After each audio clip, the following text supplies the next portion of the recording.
ગુજરાતી કહેવત સુથારનું મન બાવળીએ.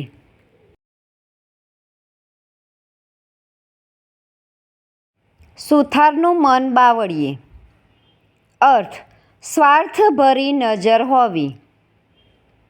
વાક્ય: અજય તો બધી જ જગ્યાએ તેનો ધંધો વિકસાવવામાં જ લાગેલો રહે છે. પરિસ્થિતિનો આનંદ નથી લેતો, કેમ કે સુથારનું મન બાવળીએ.